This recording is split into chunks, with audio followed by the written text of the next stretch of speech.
Hello everyone. I'm going to give you guys a second to get in here. In this hour of the night, maybe nobody at all will come in here.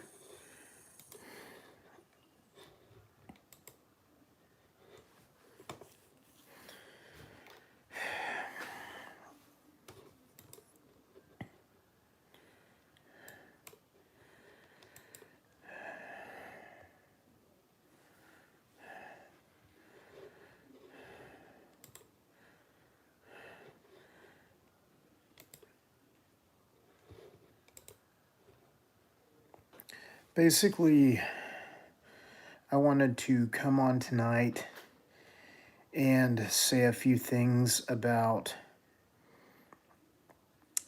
field herping, specifically rock flipping.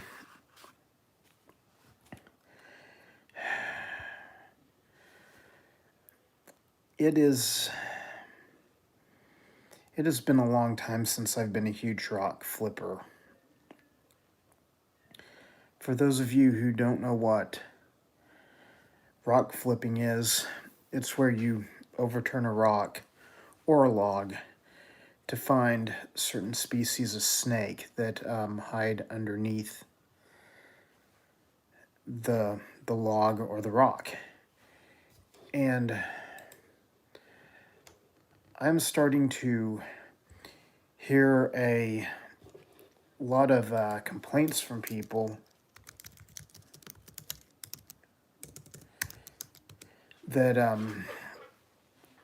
places like Roman Nose State Park are getting hit. Places in Osage County are getting hit. Cookson Hills Wildlife Refuge is getting hit with people who are flipping rocks and then not putting them back.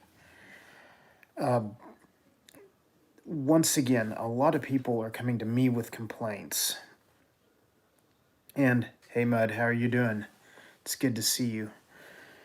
But a lot of people are coming to complaints with me and showing me pictures and things. And, showing me what's happening out in the field, on public lands, mostly public lands, where thank God we're still allowed to go look for snakes, lizards, and other reptiles. We won't be allowed to forever if we keep tearing up the habitat. Once again, I'm not the authority or the game warden or even a top field herping guy in Oklahoma anymore. 20 years ago, I might have had a chance, but Jubal's ran off with it. Aaron, some of the others have all ran off with it. So,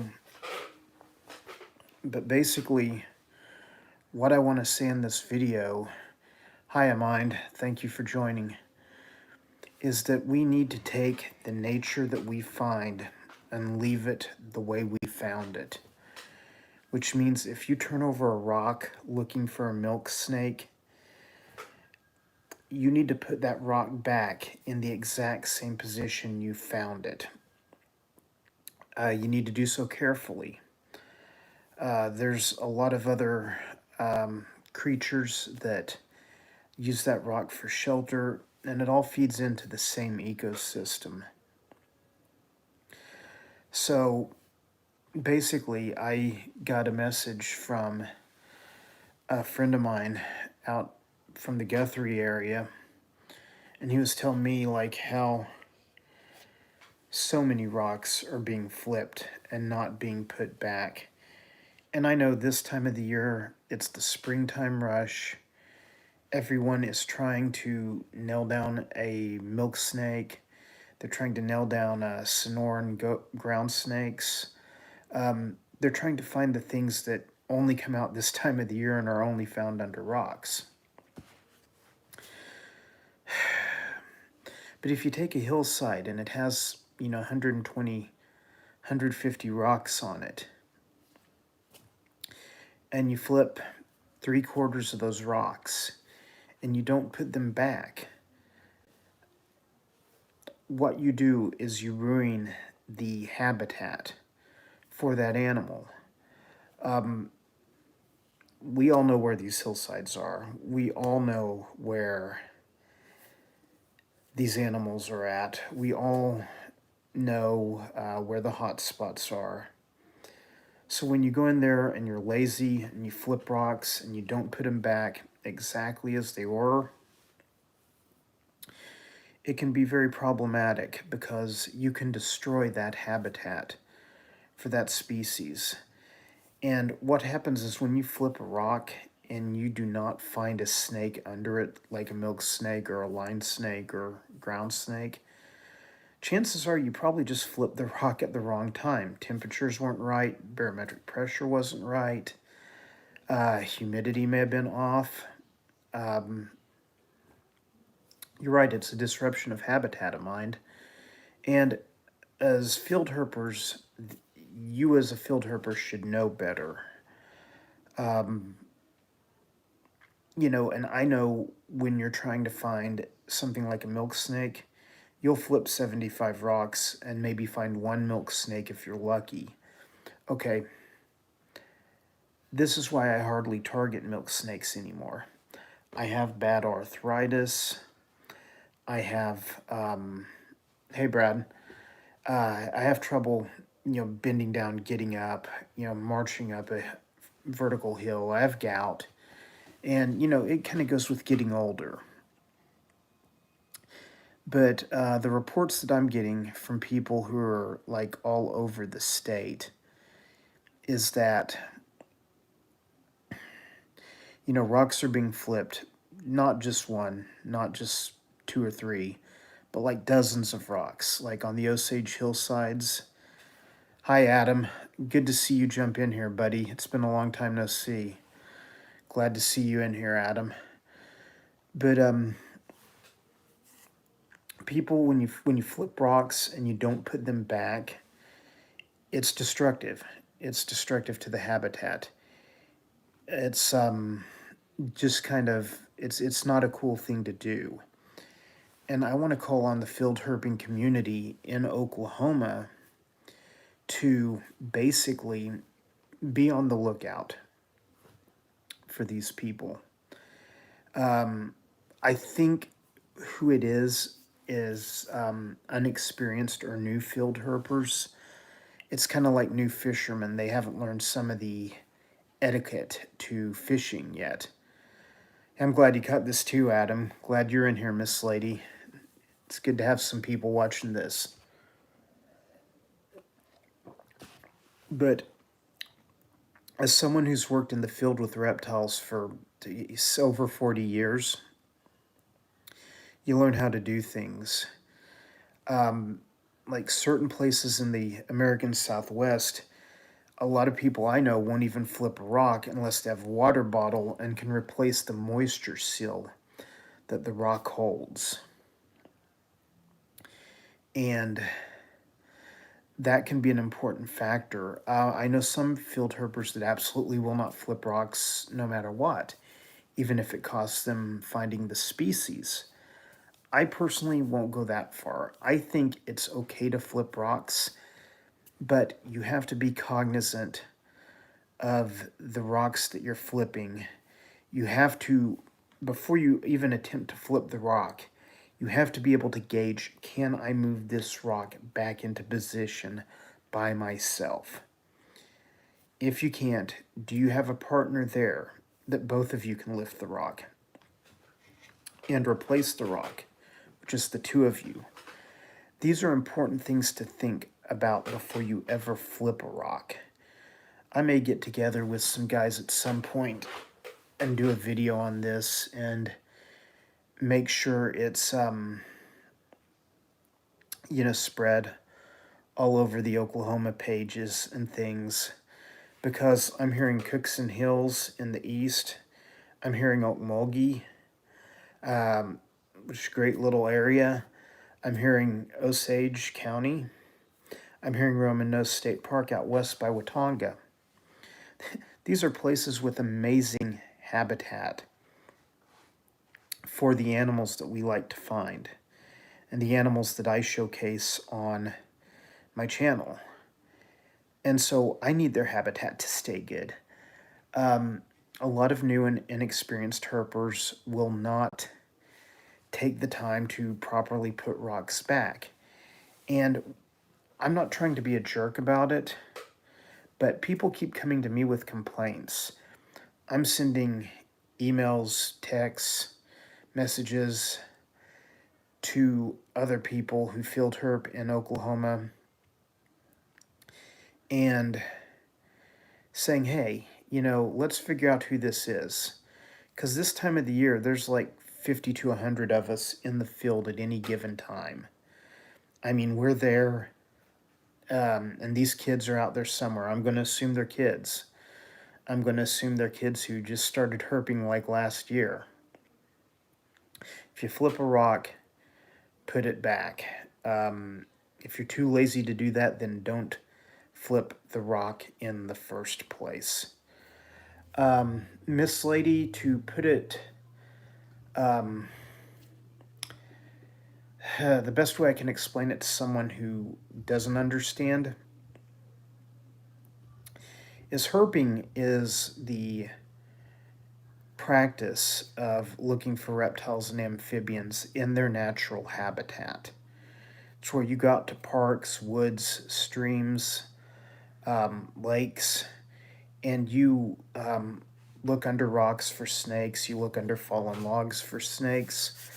And basically what I'm trying to address with this video is people who, flip a rock to see if anything's under it, then don't put it back. It kind of ruins that habitat for the animals that will be found underneath it. And just because you didn't hit it on a certain day when the animal you were targeting is under there doesn't mean that they won't be under there. They, if we all know, those of us who've been around, we all know the hillsides that are getting hit. You're spot on, Adam. We've got to teach the young kids how to do it right. And hi, Ariel. Glad to see you. No, you are supposed to put the rock back, Miss Lady. That's what I'm getting at. Is critters like snakes, other amphibians, other reptiles, insects, they use rocks for shelter. They use logs for shelter. And what's going on in Oklahoma is a lot of people are like flipping rocks and not putting them back.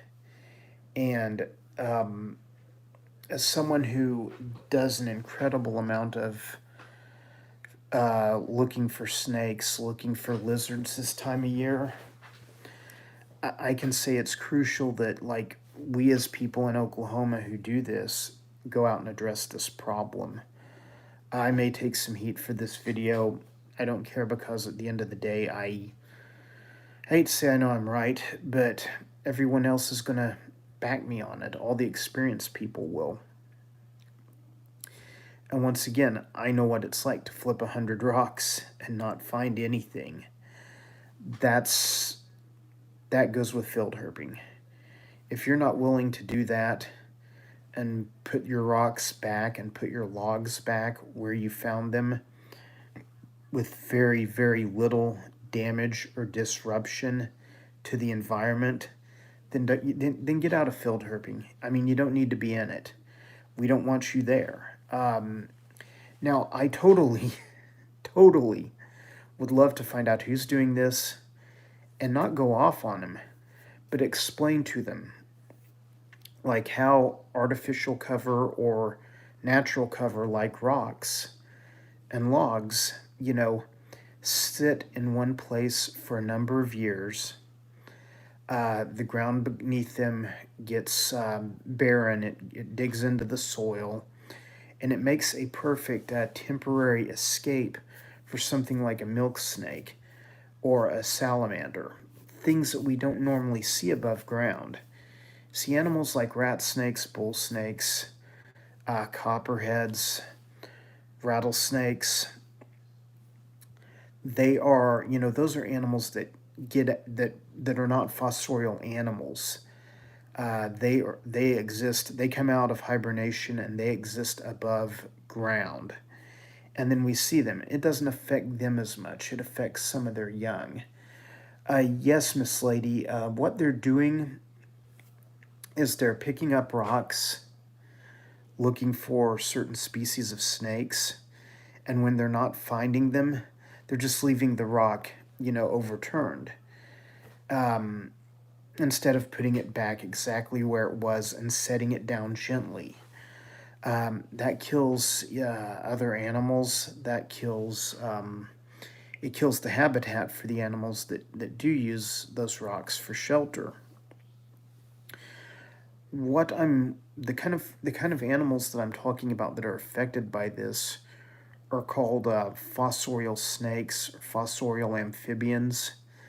They're snakes and amphibians that generally spend the majority of their lives underground. And they come up underneath rocks to heat their bodies, get sunlight and stuff, and absorb warmth from the rock, and also sneak out and chase prey, and then they sneak back under the rock. So they use these rocks for shelter. You're absolutely right, Joker. It's kind of the same thing with fishing. Like people do things in fishing that can mess up habitat and stuff, and that's why, like, you know your fish and game departments put down like old Christmas trees and things by boat docks to try to give the fish good habitat. And Adam, I'm with you. I haven't seen a lot of rock cairns lately, but those things are horrific. Um, People don't realize there's amphibians like cave salamanders, zigzag salamanders, slimy salamanders that exist and lay their eggs underneath these rocks in a fast moving stream. So when you walk through that stream or step on animals that or step on rocks even in that stream, you have to be very, very careful and to try to do as little damage as possible, because underneath that rock in a stream could be a cluster of frog eggs, could be a cluster of salamander eggs. And, so rock cairns is kind of along the same way. I knock those things over when I see them. I absolutely despise them because a mind rock cairns is where, like, if you go to a river, generally where people go to boat or drink, people will get rocks out of the river and like stack them and make a um, tower of rocks.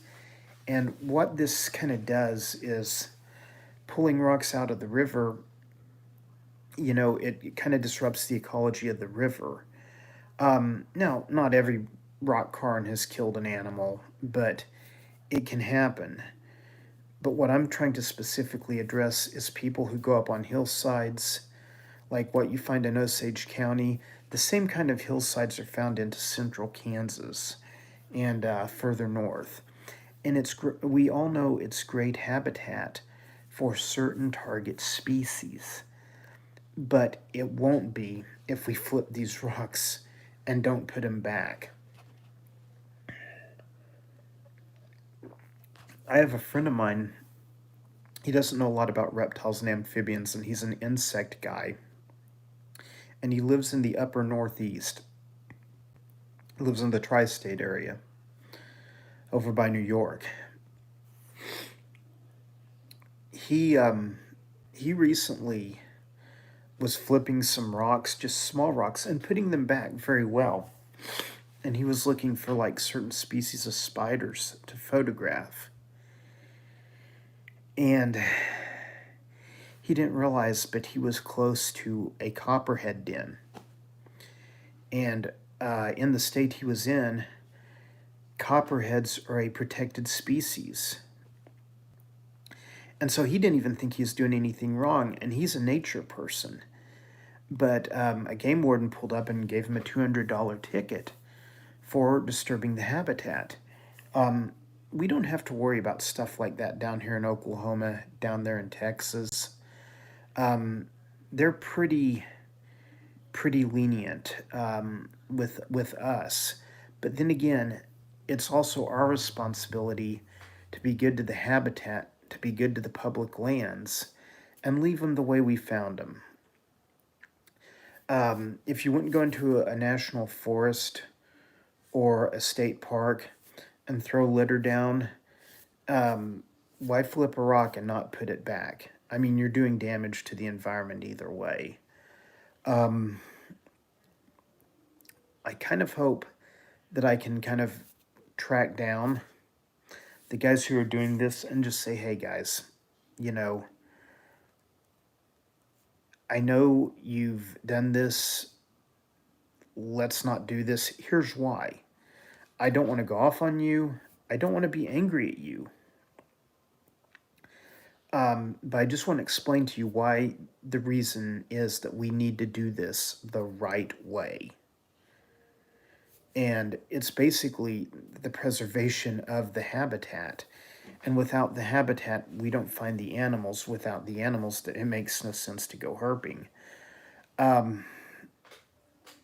Probably people who watch this video who know what field herping is will share in the frustration of, moving 30, 40 good-sized rocks and putting them back exactly where they are and never finding what you're looking for. It's happened to me countless times. It's happened to my friends countless times. And for every, picture of a Central Plains milk snake you see on Facebook, someone flipped probably 100 rocks, or they know a hot spot and they got lucky. Another thing, I've noticed in a lot of these areas where the rock flipping is going on and the rocks aren't being replaced, a lot of fines are being posted to INAT that kind of track along these areas. Now, some people are absolutely opposed to iNaturalist. It's an app, and what it does is you can pull it up and see what species have been recorded in your area: plants, birds, insects, reptiles, amphibians, mammals, fish, flowers, trees, everything. It's actually a really great little tool for a lot of things. But I want younger field herpers who have not been around a long time to think about it before you post things to iNaturalist, because species that can be poached, species that can be hunted, field collected for money, can get hit that way. And we don't need to give away those locations. I myself, some people say, Todd, you're a hypocrite because you post to iNat. Very true. I post common species to iNat or iNaturalist that can be found almost anywhere. Western rat snakes, they can be found anywhere in Tulsa County, anywhere in Creek County. The same for copperheads. They can be found all over Creek County, all over Osage County. You could post a find of a western rat snake or a yellow-bellied racer and not do a lot of damage. But like a couple years back, a friend of mine gave this other guy a spot that he had set aside for milk snakes. And this guy is kind of a drunk moron. I have no problems saying that this guy's a drunk moron. And he was told, here's this spot, keep it between us. The guy goes off, has some massive finds there, and he posts them to iNaturalist. Next thing you know, the habitat gets obliterated. Why? Well, it's easy to look at, it's easy to find. You gave him the coordinates, and so then every rock in the whole area got flipped, and even the one rocks that got put back, sometimes they killed other animals by flipping the rocks back. We found a lot of tantilla, which are these flat-headed ground snakes, real tiny things. You wouldn't even recognize them. You would think they were the same thing as an earthworm, or you would think I've seen earthworms that are bigger than tantilla, but a lot of those were crushed under rocks at this one site. And once again, sadly, it's because this drunk moron named Mark. I'm real tempted to drop his last name just because he's an idiot, and I'd like to drop the gloves with him anytime, anytime. I said I wouldn't get mad tonight. Here I am getting mad. It's part of my personality. But, if you list your finds on iNaturalist and their species that are hard to find or commercially collected, you have to think about the fallout of such things. It's not good. I think iNaturalist can be a very valuable tool if used properly. I do think the whole country should follow North Carolina's lead and obscure species that are protected. Sadly, that's not going to happen all the time, or at least in every state. But but I just want younger field herpers to think and listen to people who have been doing this for 10 years, for 20 years, for 30 years. You just can't you just can't disrespect the habitat like that. And you're right, Adam. And when people abuse things like that, it makes everybody else clam up. Like, I have rattlesnake spots that I will never share with anybody because I can always count on them to find and film rattlesnakes at. And they're very sacred spots. And once again, and yeah, like what you're saying, Adam, you're new to New Mexico, and no one will help you. If you message me on Facebook, I've got some stuff for you, Adam. Because I know a few people in New Mexico that are really cool and that are really good about working with people who they know want to do it right. There's a lot of people in every state that don't want to do it right. And basically, I'm calling on all the snake hunters, lizard hunters, field herpers in Oklahoma. Let's figure out who's doing this, and then let's talk to them. And let's let them know that, hey, this messes up the environment, and that in turn affects us all. And that's all I'm getting at. I don't want to go much longer tonight because I've got to get up in the morning. So I'm going to end this pretty quick. But if you have questions about what I'm saying, because I noticed a lot of people from other playlists showed up tonight and caught the live, and I greatly appreciate that. I really do. Because getting diversity in your audience is a great thing. So I'm really thankful for some of my Phoenix family that showed up and my Discord family that showed up. Love you guys all. But if you have questions about what I'm talking about, ask me down below in the comments. It might be tomorrow, but I'll get back to you and I can explain why I'm saying what I'm saying. Because you think about this and you think, if I move a rock, why is it important that I put it back? There's a whole science behind it, and it ties into the ecology of the forest. And thank you, Amind, for sharing that. Thank you, Miss Lady, for sharing that. I love you too. Hope you guys are catching my so-called midlife crisis vlog. I'm gonna go hit some comments on that before I go to bed. Joker, it's great to see you here. Adam Kilpack, man, be in touch. Shoot me a message or send me a friend request on Facebook. I'm on Instagram at Wagoner County Snake Hunter, all one word. I'm there. You can contact me there. You can get a hold of me through Facebook. I believe you know Sarah Aitkenhead. She knows me. She can get a hold of me at any time. Yeah, hit me up on Facebook and just message me or send me a friend request.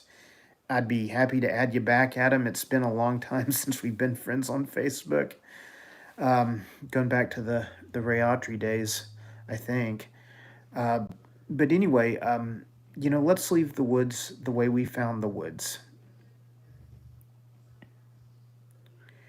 Yeah, I know. I don't know how we got separated, Adam. I know I deactivated for like I know I deactivated my Facebook account for like 8 months at one point. It might have even been longer than that. And then I ended up just going back and creating a new one. But man, if you send me a friend request, Adam, I will accept in a New York second. You've always been one of my favorite people. But guys, even those of you who aren't really interested in this stuff, thank you for checking it out because I'm doing these lives. Well, one, because I need to get some of these subjects out there. And secondly, I'm needing to boost my watch time. So I try to do with all your lives, with everybody I see that's on here. Um, you know, I try to like at least play them all the way through if I can't watch the whole thing. Like Ariel, you're one that sometimes you do some really long lives. I do my best to play them all and play them all through so you get the watch time. And that's what I'm trying to do is I'm trying to get more watch time because I need it badly. Excuse me. But let's see if I can drop the link while I'm here.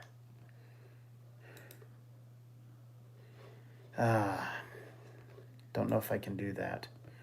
Or maybe I haven't figured out how to do that yet, Ariel, because um, I'm new to doing lives, Ariel, so bear with me. But either way, guys, if you're a field herper and you're in Oklahoma, please let me know if you see someone flipping rocks and not putting them back.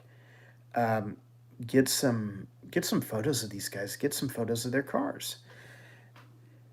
Because all we need to do is figure out who it is and say, look, there's a better way to do things, and this is the right way to do things. We're not trying to go off on people. We're just trying to protect our hobby and what we live for each spring. For instance, people who go field herping are as enthusiastic about it every spring as deer hunters are about going deer hunting in the fall. Like, we all know some deer hunters who live for that 2 weeks in November or October or whenever it is in your state. We're the same thing. We like to find and film and photograph, reptiles and amphibians in their natural habitat. Ariel, I'm under Todd Autry on Facebook, so you can hit me up there. If I'm a little bit difficult to find, look for Todd Autry, Oklahoma. That should get you there. And I might just track you down, Ariel, because it may be easier. But like I said, those of us who go snake hunting for photographs and pictures, exactly right, jokers. Same rules apply to hunters. It's like you don't leave trash in the forest. You don't shoot at an animal unless you got a clean kill. There's certain rules that you have to abide by, and like with herpers, any people who are actively seeking, photographing snakes, altering habitat to find snakes, flipping rocks, flipping logs, one, you have to have a valid Oklahoma hunting license. You have to have an Oklahoma fishing license for anything aquatic. So you really need to get both if you're going to work with amphibians and, snakes and lizards and other things found on ground. So that's my soapbox for tonight. Brad Clark, great point. Never pick up horned lizards for pets. Brad, I live in Tulsa, Oklahoma. We used to have them all over the entire state. I used to go to soccer fields back in the 70s when I was a very young kid, and I'd find 10 of them. And I'd just watch them pick off harvester ants at anthills while my brother was practicing soccer. And now you almost have to get west of I 35 in the state before you can find them. And even then, the Texas horned lizard is rare. It's a species of special concern. Gotcha, Brad. I'm tracking with you. But you know, guys, if we go into the woods, if we go into nature, let's make sure we leave it the way we found it. Uh, it takes a little bit more work. If you're not willing to put in the work, you don't need to be in the game. That's all I'm saying. Judge me, hate me, love me, rate me. I don't care. All of the senior field herping people in Oklahoma, even the ones that dislike me personally, will tell you I'm spot on with what I'm saying.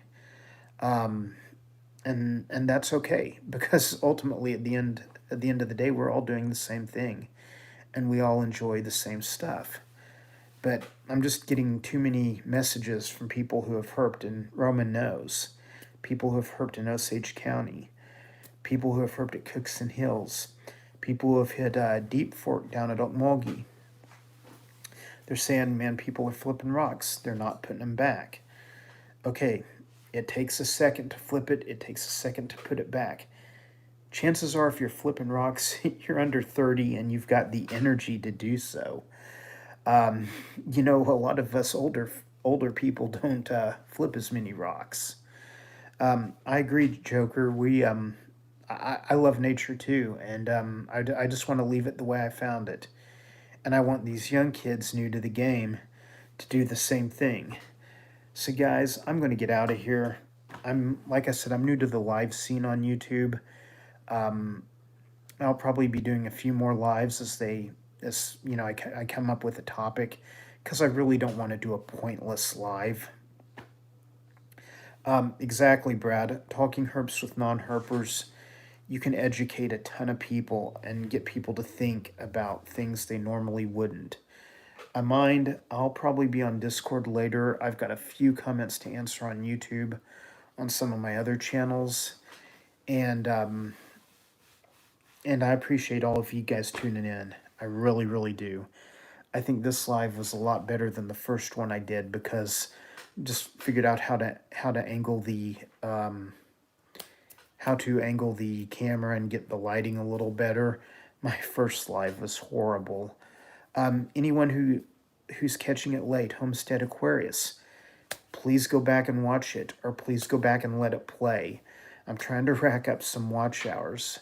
Just broke 1,000 subscribers and had a channel for 3 years, over 3 years. And my watch time needs to get up there. And you know, hey Wolf Carey, don't worry about being late. Go back and let it play back through, or go back and let it run. Once again, if you're not into herping and you showed up here tonight, I'm so glad you did. Leave me questions in the comment section below. As I see them, I will get to them. I definitely do not mind answering any questions any of you guys have about the hobby of field herping. It's kind of more like a lifestyle. I mean, we live for this kind of stuff. You can't keep me inside this time of the year. It's almost impossible. So thank you, Miss Lady. Thank you, Adam. Thank you, Joker. Thank you, Amind. Thank you, Ariel. Thank you, everyone, for showing up. Cannot say I appreciate it enough. I'm really glad I've got like 10 people viewing and I've got 10 thumbs up. That's just like a major accomplishment. Right, Ariel. I can pick up from your videos, Ariel, that you love nature. And that's part of why I tune into your channel, because you have these excellent cooking videos, but you also do these lives out in nature, and it's great to see new areas. So with that, guys, I'm going to end it. Catch me on Discord later. Catch me on Facebook later. Catch me on YouTube. Thank you, Amind. Thank you, Wolf. Definitely appreciate you guys, and I will be in touch. Adam, make sure you've clicked the bell, Adam. I think you're subscribed to me, but make sure you click the bell, and you'll get every notification. Mud. Herping is kind of similar to fishing, but you do it for reptiles and amphibians. It comes from the Greek word herpeton, which ties back into the herpetology, which is the study and the science of reptiles and amphibians. So when I say that I go field herping, what I'm saying is I'm going out and looking for snakes and lizards. So any questions about that, please drop them in the comments below after the live. And thank you guys so much for tuning in. I really, really appreciate you. Guys, have a good evening. I'll catch some of you on Discord later. Hit me up on Facebook. Adam, please hit me up. Because, a matter of fact, I may just go out and find you first. It's been a long time no see, Adam, so it's good to see you tonight. Gang, I'll hit y'all up. And, Mud, hopefully you'll be on Discord later. Homestead, thank you for stopping by. I get by your channel some, not enough. I will be back. Thank you again, Homestead. And guys, I do have to log off, and I will talk to y'all later. Thank you again.